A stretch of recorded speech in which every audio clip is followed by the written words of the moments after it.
Internet और किताबों से तरह तरह का ज्ञान प्राप्त करने के बाद हम अपने ही ज्ञान से इतने भरे हुए होते हैं कि वही ज्ञान हमारे ध्यान में सबसे बड़ी बाधा बन जाता है। इस कहानी को आखिर तक सुनने के बाद आपको जरूर इस बात का एहसास होगा कि अपना ज्ञान खाली करना कितना आवश्यक होता है। तो दोस्तों, इससे पहले कि आप इस कहानी में खो जाएं, इस चैनल को सब्सक्राइब जरूर कर लें। तो चलिए कहानी शुरू करते हैं। ये कहानी 4 स्त्रियों की है जो आत्मज्ञान पाने के लिए भिक्षुणी बनना चाहती थीं। वो स्त्रियां काफी गुरुओं के पास जाती हैं, लेकिन कोई भी धर्म गुरु उन्हें शिक्षा नहीं देता। तभी एक दिन उन स्त्रियों को एक बौद्ध गुरु का पता चलता है जो इन सभी धर्म गुरुओं से बिल्कुल अलग थे, क्योंकि उनका किसी को भी शिष्य बनाने का तरीका बहुत अनोखा था। वो सबको शिष्य बनाने को तैयार थे, चाहे कोई स्त्री हो या पुरुष। लेकिन वो सबको शिष्य बनाने से पहले बस उनसे एक प्रश्न पूछा करते थे। वो चारों स्त्रियां बहुत ही आशा के साथ उन बौद्ध गुरु के पास जाती हैं। उनके पास पहुंचकर वो उन बौद्ध गुरु को प्रणाम करती हैं। तो बौद्ध गुरु उनसे उनके आने का कारण पूछते हैं। तब वो चारों स्त्रियां कहती हैं कि गुरुदेव, हम सभी ने अपने अब तक के जीवन में शांति खोजी, पर वो आत्मिक शांति हमें कहीं नहीं मिली, जिसकी तलाश में हम न जाने कहां कहां कब से भटक रही हैं। हम आपसे भिक्षा लेकर भिक्षुणी बनना चाहती हैं और उस परम सत्य की खोज करना चाहती हैं। वो बौद्ध गुरु कहते हैं, ठीक है, मैं तुम्हें दीक्षा दे दूंगा, लेकिन उसके लिए तुम्हें मेरे एक प्रश्न का उत्तर देना होगा। यदि तुम लोग मेरे प्रश्न का उत्तर नहीं दे पाती हो तो मैं तुम्हें दीक्षा नहीं दूंगा। मेरा प्रश्न बिल्कुल सरल है। तब उन स्त्रियों ने कहा, ठीक है गुरुदेव, हमें मंजूर है। बौद्ध भिक्षु ने कहा, ठीक है, तब तुम में से जो स्त्री पहले उत्तर देना चाहती हो वह थोड़ा आगे आ जाए और बाकी सभी स्त्रियां थोड़ा दूर जाकर खड़ी हो जाओ, ताकि ना ही तो वो लोग प्रश्न को सुन सके और ना ही जवाब को जान सके। तब बौद्ध भिक्षु उस पहली स्त्री से सवाल करते हैं कि मान लो तुम एक नाव में हो जिसमें 20 पुरुष हैं और तुम अकेली स्त्री हो। वह नाव समुद्र में कहीं खो गई है। दूर दूर तक कोई किनारा नजर नहीं आ रहा। अचानक तुम लोगों को एक अनजान टापू दिखता है। तुम लोग उस टापू की तरफ धीरे धीरे बढ़ने लगते हो और तुम यह बात अच्छे से जानती हो कि उस नाव में 20 पुरुष हैं और तुम अकेली स्त्री हो। और तुम मन ही मन में सोच रही हो कि उस अनजान टापू पर पहुंचने के बाद तुम्हारे साथ क्या होगा। तब बौद्ध भिक्षु उस स्त्री से पूछते हैं कि तुम मुझे बताओ कि ऐसी स्थिति में तुम क्या करोगी।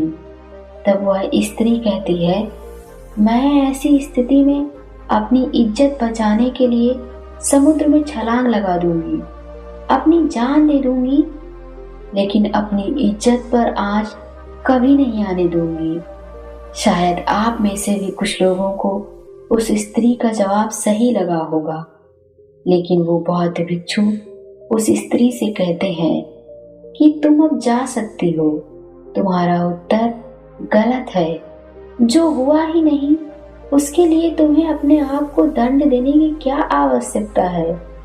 उस स्त्री ने तो ये उत्तर बहुत सोच समझ कर दिया था, लेकिन वो बौद्ध गुरु कह रहे थे कि यह उत्तर गलत है। वह स्त्री बहुत ही ज्यादा निराश होकर वहां से चली जाती है, तब दूसरी स्त्री आती है और वो बौद्ध गुरु उससे भी यही प्रश्न करते हैं कि मान लो तुम एक नाव में जा रही हो, उस नाव में 20 पुरुष मौजूद हैं और तुम अकेली स्त्री हो। वह नाव समुद्र में कहीं खो गई है और उसे कोई किनारा नहीं मिल रहा। थोड़ी देर बाद तुम्हें एक अनजान टापू नजर आता है और तुम लोग उस अनजान टापू की तरफ बढ़ने लगते हो और तुम्हारे भीतर यह चल रहा है कि तुम अकेली स्त्री हो और वहां पहुंचने के बाद तुम्हारे साथ क्या होगा। तो बताओ, इस परिस्थिति में तुम क्या करोगी? तब वह दूसरी स्त्री कहती है कि ऐसी स्थिति में मैं स्वयं को उस नाव में मौजूद सबसे शक्तिशाली पुरुष को स्वयं को समर्पित कर दूंगी, क्योंकि एक शक्तिशाली पुरुष 19 लोगों से मेरी रक्षा कर लेगा। शायद आपको भी यह उत्तर सुनकर सही लगा हो, लेकिन वो बौद्ध भिक्षु उस दूसरी स्त्री को कहते हैं कि तुम जा सकती हो। तुम्हारा उत्तर भी गलत है, क्योंकि एक पुरुष चाहे कितना भी शक्तिशाली या बलशाली क्यों न हो, लेकिन 19 पुरुषों से कमजोर ही होगा। वह स्त्री भी निराश होकर वहां से लौट जाती है और तब तीसरी स्त्री की बारी आती है और वो बौद्ध गुरु उस तीसरी स्त्री से भी यही प्रश्न करते हैं कि मान लो कि तुम एक नाव में जा रही हो और उस नाव में 20 पुरुष मौजूद हैं और तुम अकेली स्त्री हो और वह नाव समुद्र में कहीं खो गई है। उस नाव को कोई भी किनारा नहीं मिल रहा और अचानक तुम्हें एक अनजान टापू नजर आता है और तुम लोग उस टापू की तरफ बढ़ने लगते हो और तुम्हारे भीतर में यही द्वंद्व चल रहा है कि तुम उन 20 पुरुषों के बीच अकेली हो और वहां पहुंचने के बाद तुम्हारे साथ क्या होगा। गुरु कहते हैं कि तुम बताओ, तुम इस परिस्थिति में क्या करोगी। तब वह स्त्री कहती है कि बाकी सब ठीक है, 20 पुरुष हैं, मैं अकेली हूँ और नाव समुद्र में अनजान टापू पर खो गई है। परंतु इसमें समस्या क्या है? असल में वह स्त्री पेशे से एक वेश्या थी। वह कहती है कि वह पुरुष है और मैं स्त्री, वो अपनी जरूरतें पूरी करेंगे और मैं अपनी। इसमें समस्या कैसी?